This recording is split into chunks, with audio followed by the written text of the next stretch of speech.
எல்லா தெய்வங்களையும் வணங்கி எனக்கு இந்த அரிய கலையான ஜோதிட கலையை கற்றுக் கொடுத்த குருவையும் வணங்கி இந்த அருமையான நேரத்தில் சனிப்பெயர்ச்சி பலன்கள் பற்றி பார்க்கலாம்.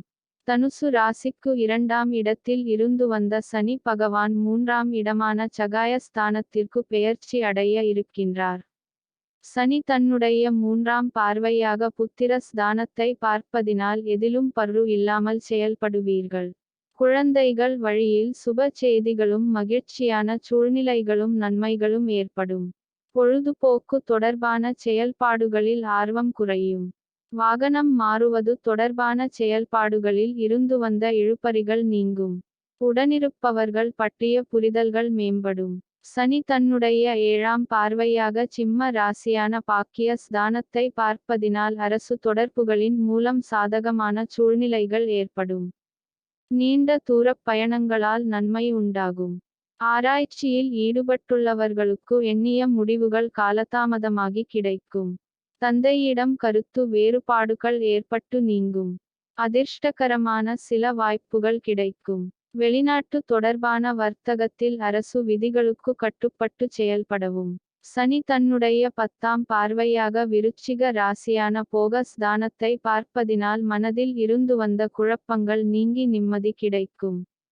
ஆன்மீகத்தில் நாட்டம் அதிகரிக்கும். பயணங்களின் மூலம் எதிர்பார்த்த சில புதிய வாய்ப்புகள் உண்டாகும். இழுபறியான காரியங்கள் சாதகமாக முடிவடையும். பிறமொழி பேசும் மக்களின் மூலம் புதிய அனுபவம் கிடைக்கும். ஆடம்பரமான பொருட்களின் மீது ஆர்வம் உண்டாகும். சனி ராசிக்கு 3ஆம் பாவகத்தில் அமர்ந்திருப்பதினால் மனதில் இருந்து வந்த கவலைகள் நீங்கி புத்துணர்ச்சி அடைவீர்கள். முயற்சிகளில் இருந்து வந்த தடை, தாமதங்களை வெற்றி கொள்வீர்கள். புதிய தொழில்நுட்ப கருவிகளின் மீதான ஆர்வம் அதிகரிக்கும். எதிரிகளை வெற்றி கொள்வதற்கான புதிய வியூகங்கள் கைகொடுக்கும். புதிய விஷயங்களை கற்றுக்கொள்வீர்கள். உடன்பிறந்தவர்கள் மற்றும் உறவினர்களின் மூலம் அனுகூலமான சூழ்நிலைகள் உண்டாகும்.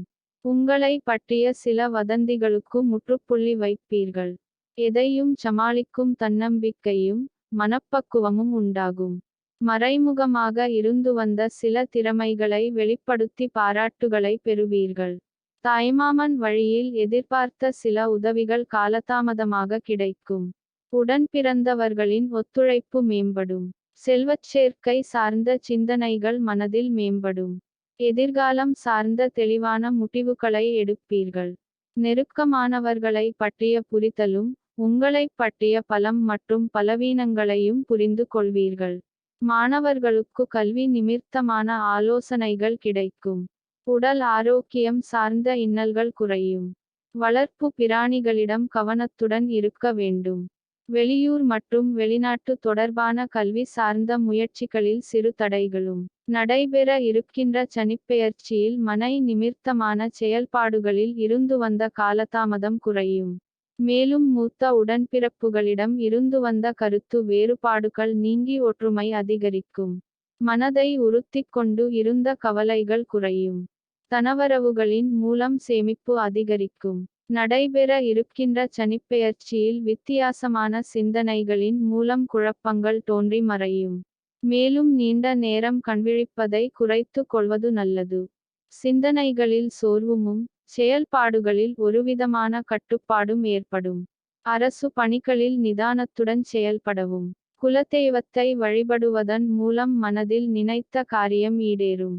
புதுக்கோட்டை மலைக்கோயிலில் அமைந்துள்ள திருவருள் காளீஸ்வரர் மற்றும் சுப்பிரமணிய சுவாமியை வழிபட அதிகாரிகளின் ஒத்துழைப்பும் மனதில் தெளிவும் ஏற்படும். பொதுப்பலன்களான இவற்றில் திசாபுத்திக்கு ஏற்ப மாற்றம் உண்டாகும் என்பதை நினைவில் கொள்ளுங்கள்.